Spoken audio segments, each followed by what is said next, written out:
Taon-taon, dinaragsa ang Manila North Cemetery tuwing sasapit ang undas.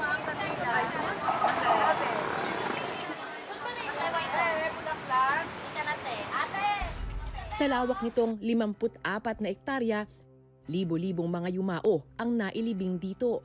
Kaya naman ang ilan, may mga kwentong nakapaninindig balahibo.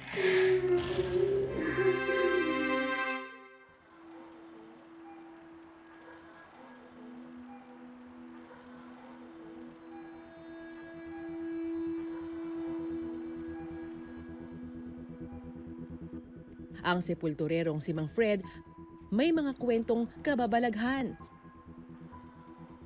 Tabi-tabi po. Dekada 70 pa raw noong mapagdesisyonan niyang mamuhay kasama ang mga patay. Ano-ano yung mga pinaka-nakakatakot na mga nakita nyo mula nung bata kayo hanggang ngayon, sir? Ating gabi siguro mga bandang alas 12. Siyempre siya, na-storm mo siya eh. Libing nga yan eh. Minsan, naglalakad niya. Kita niya, wala mang tao mo naglalakad. Yung pala, lumalabas, anino. Sa to yung tinitiran ko dito sa amin, ito lang, itong karambuan lang.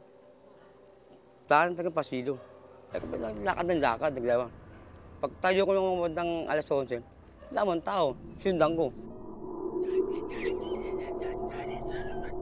Pag sundan ko naman, paglabas, asong itim, ang laki. Yun. Inabol namin, bigla na wala. Yung pa sabi namin, ba't lady daw? Ayon sa kanya, naging pangkaraniwan na raw sa kanilang makakita noon ng iba't ibang elemento. Yung sana, ba't lady? Nakahangat sa hangin. Yan. Pag nakita namin, di na kayo magkano lalabas. Nakatakot eh. So sabi ko, ano yung nakatawa? Ba't lady nakatayo? Minsan nakaupo. Yung pala, yung kaya nakaupo pa yan, para bang may ng katarungan siguro, may problema siguro. Pinatay siya, ganyan.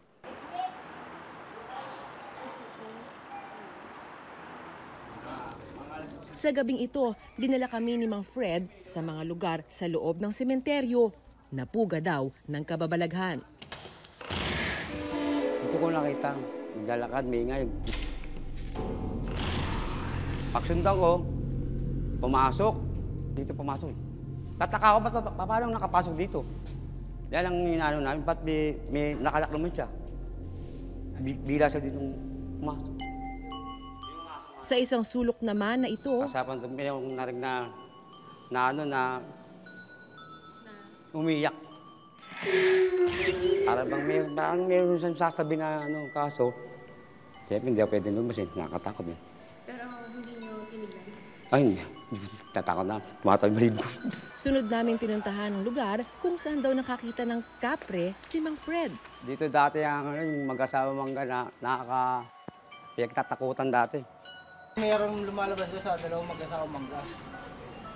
Malino. Yung malamat na kapre nakaupo sa mismo sa tanga. Ang ginawa namin, hindi na kami pumunta dito, mamaya kami mapatayin. Nakakatakot. Pag nakita mo yun, pangit, sobrang pangit.